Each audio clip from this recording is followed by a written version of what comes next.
If you've dabbled in influencer marketing with your e-commerce business and not seen successful results, then this is for you. The biggest thing I see with people is that they try influencer marketing. And when I say try, I mean they reach out to a few people. They may give product to a couple of people who post or don't post, some varying experiences. But at the end of the day, they get no results. And results, they talk about sales. So the landscape has definitely changed a lot with influencer marketing in the last 13 years in business that I've been in e-commerce. My brother and I started an e-commerce business in 2013. And our cold pressed juice cleansing company hit $10,000 a month, $20,000 a month, and $25,000 in the exact same month due to an influencer posting. So we went from 9 to 27K in the very next month. And that's why I love e-commerce, because it can be so exponential. You could be 6 inches from gold and then something happens and you strike it, right? And so that business never did less than 25K a month beyond that point. And influencer marketing is something that became really pivotal for Karmic, for the business, and something that I teach, my clients in the Ecom Blueprint and Up-Level Mastermind programs as well, because of how important it is to leverage what I call other people's audiences. And so no matter what stage you're at, but I'll start at people at less than 5 or 10K per month, which is normally people who join me in my program. We have a small, what I call sphere of influence or audience. Okay, let's say it's just this big, right? It's a unit of 1. And what we need to be doing continually is growing our audience by increments, right? From 1 to 2 to 5 to 10 to whatever. And you can put that in thousands or tens of thousands or millions, whatever unit you want to use. But that's the point of marketing, right? That's why we serve impressions through ads. That's why we generate organic content. That's why, we send emails and we reach out to our broader networks. The fastest way that I've ever experienced to grow those units from 1 to 5 to 10 to 20 to infinite is through this concept of other people's audiences. Because if you've got your little unit of 1 over here, and then someone else like an influencer has a unit of 100 over here, and they start talking to their audience about that unit of 100, they start to feed directly over to your unit of 1, which grows to 2, which goes to 3, which goes to 5. So, using that example before, that was actual sales results. But in terms of Instagram followings, at the time probably had 2,000 followers or something on Instagram.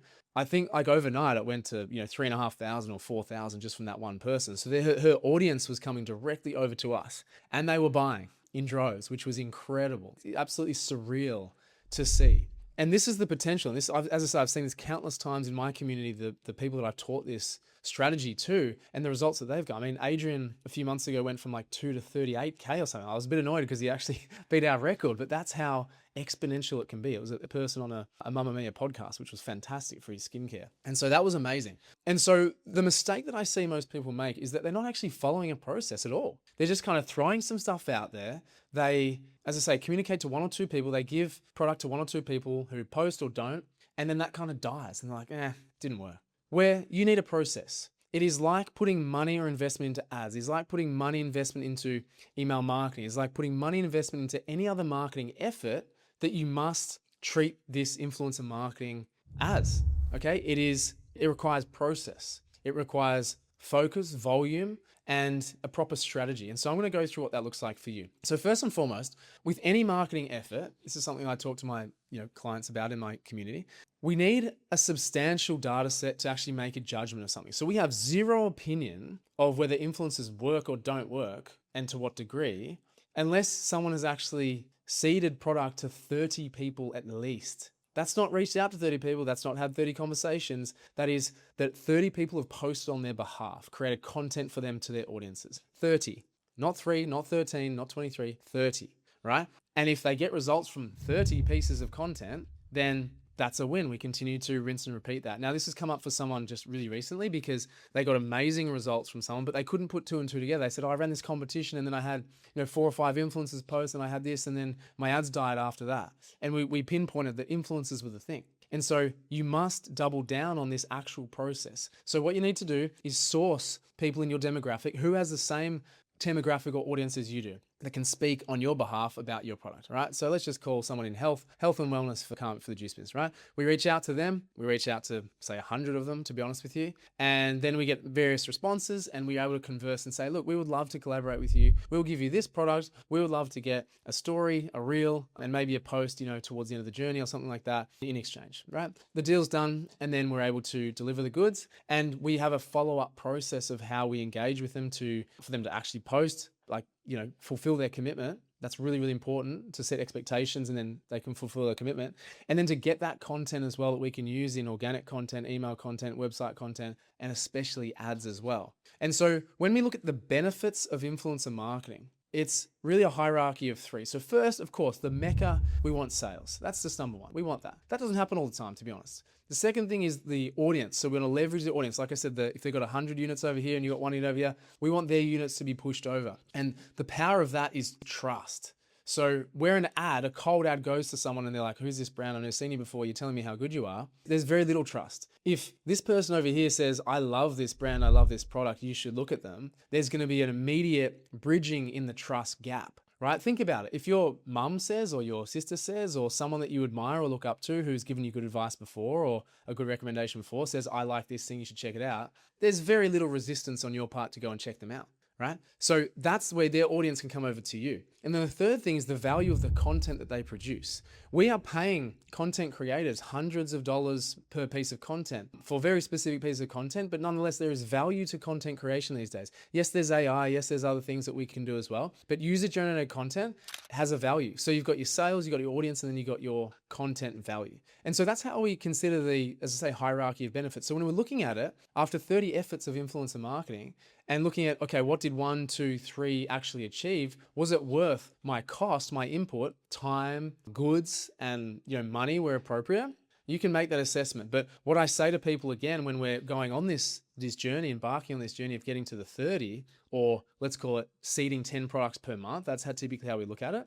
We say it's just like any other effort. Right? Like I said right in the beginning, it's like any other effort. If you're putting money into ads, you're putting dollars, but also cost of goods in terms of money into this effort. So your cost of goods, let's call it, for Karmic, it's roughly $50. And if you get 10 people promoting it per month, you don't pay anyone any dollars over and above that, $500 in cost of goods.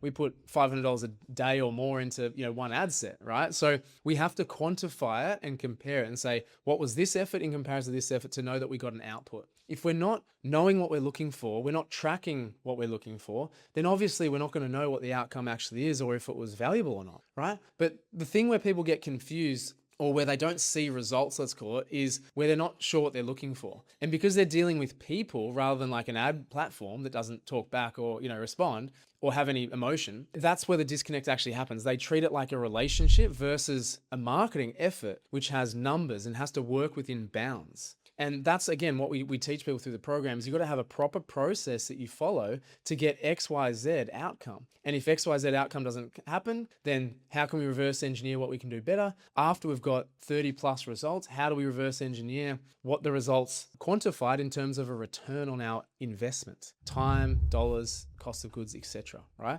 So you really need to have a system, a process. Don't conclude that something doesn't work if you haven't really given it an effort. That's a victim mindset, the victim mentality. In my experience, every single product on earth can work with influencer marketing because someone out there, an organization out there, has your target demographic sitting right under them with a lot of trust built up that they've earned over time, they've built over time, that we can partner with, leverage off to come over to you to exponentially grow your audience and grow your sales, and of course, bank your content that you can use across various platforms. And so that's what I encourage you to do. Concluding from all of this, reach out to a substantial amount of people that you could collaborate with. Collaborate with them, right? At least 30, but make it an ongoing process. And then make your conclusions or your assessments about how successful it was. And even then say, well, is it the right people? Were they all similar, freebie seekers? Or should I go outside of that niche or that demographic or that interest base? Right? There's always things we can do to improve, but don't conclude it won't work because it will. Because since the beginning of time until the end of time, there will be people that look up to other people. Think about yourself. Who do you look up to? If this person recommended something, would I listen to them? Probably. Even I do that. And I'm not, massively on social media as it is, but there's still people that I admire, I look up to, and anything they said I would do in a heartbeat. There's people out there for your brand. Okay. So look, I just wanted to share all that and hopefully just empower you with that knowledge that it's not just a rife industry and the Wild West. It's about having a proper structure and strategy, and you will get results if you execute it correctly and persist with it, right? Don't get gun shy. Don't get scared. Have your monthly allocation of budget. I just use the example of 10 and, units of $50 per cost of goods,